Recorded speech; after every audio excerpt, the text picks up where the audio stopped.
بسم الله الرحمن الرحيم. مشاهدينا الكرام اينما كنتم، اسعد الله اوقاتكم بكل الحب والخير. يتجدد اللقاء والساده الجماهير. الساده الجماهير، النهارده يوم مميز جدا. النهارده الحقيقه السبت 2 ديسمبر 2017. الحقيقه النهارده بنشهد حلقه مهمه جدا، ان احنا النهارده جايين بنغطي المعسكر التدريبي لنادي جماهير الاهلي بحضور العديد من النجوم ونجم مصر والنادي الاهلي الكابتن الكبير كابتن سمير كمونه. النهارده الحقيقه يوم مميز وهنجري العديد من اللقاءات، فتابعونا. أعزائي المشاهدين، أهلا وسهلا بيكم في برنامج استاد الجماهير. استاد الجماهير من داخل معسكر جماهير الأهلي. نادي جماهير الأهلي تحت التأسيس بعد ما تم الحمد لله نجاح أكاديمية جماهير الأهلي داخل وخارج مصر، وتم تسويق اللعيبه من المؤسسه كمان ايضا جماهير الاهلي ومجله جماهير الاهلي وقناه جماهير الاهلي. قرر مجلس اداره نادي جماهير الاهلي او مؤسسه جماهير الاهلي بانشاء نادي جماهير الاهلي تحت التأسيس.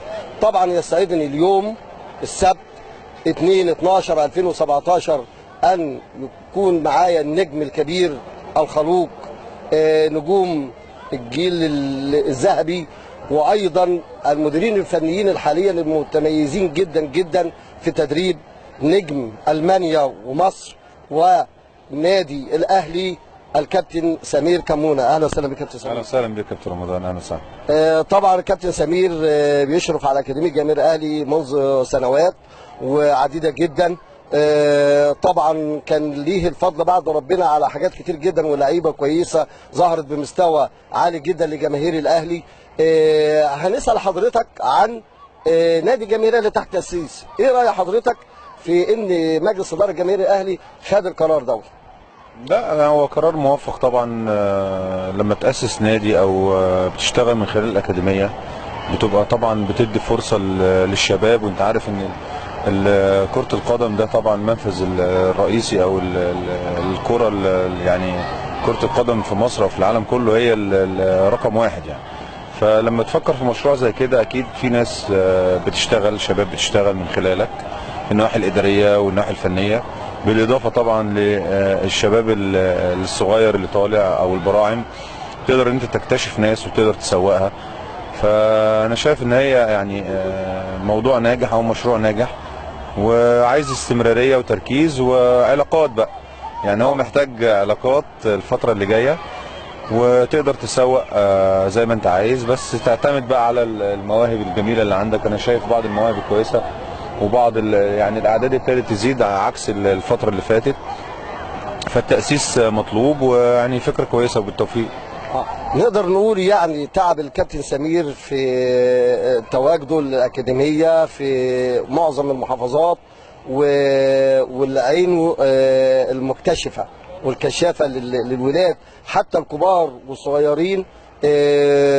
واضافه كبيره جدا الكابتن سمير من نادي الاهلي للعيبه حتى في المنتخب. يعني معظم اللعيبه اللي كانوا مع الكابتن سمير هم حاليا في منتخب مصر، ده غير بره محترفين كمان. فطبعا نقدر نقول ان مجهود الكابتن سمير. حضرتك حاسس بايه دلوقتي يعني ان الاولاد ايه؟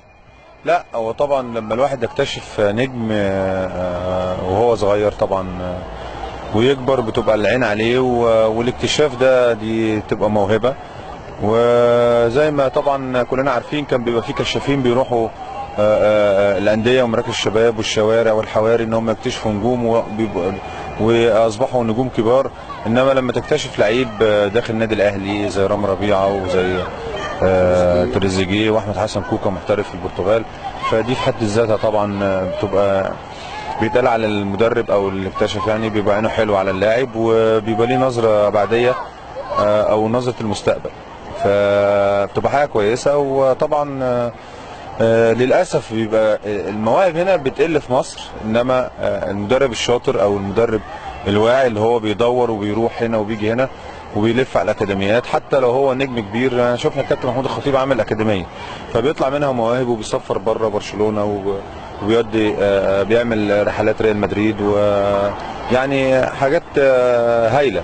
فتبقى حاجه كويسه لما يكون عندك اكاديميه ويكون عندك مواهب وتقدر تسوقها ويبقى العين عليها، بتبقى حاجه كويسه. لكن هي بالفعل المواهب قلت، انما بتبقى محتاجه مجهود كبير قوي، مجهود عالي قوي ان انت تدور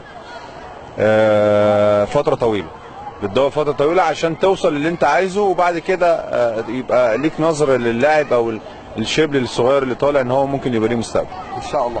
طيب يا كابتن سمير، هو كان في بعض الناس او الانديه في اوروبا كانوا عرضوا على مجلس اداره جماهير الاهلي ان يكون في تعاون ما بين نادي اوروبي ونادي جماهير الاهلي تحت التاسيس، على شرط ان اللاعب ما يروحش اي مكان في مصر الا لاوروبا من خلال هذا النادي.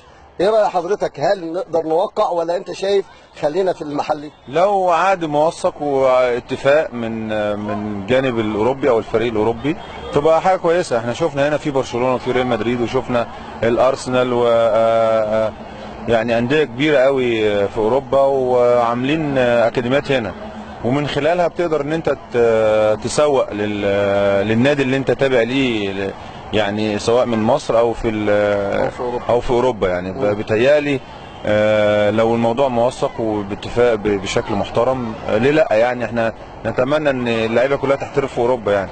نتمنى يا رب ان شاء الله. يعني كابتن سمير طبعا جيل وشباب، وذكرهم الكابتن سمير ان هم ايضا متالقين خارج مصر، وهم سفراء للرياضه المصريه ولمنتخب مصر كمان، وليس للنادي الاهلي فقط، النادي العريق. فطبعا الكابتن سمير نجم ما يتنسيش، ما زال موجود على الساحه بقدراته العاليه جدا في التدريب، وكمان قبل ذلك كان لاعب وكان نجم كبير جدا، وما زال الكابتن سمير متالق.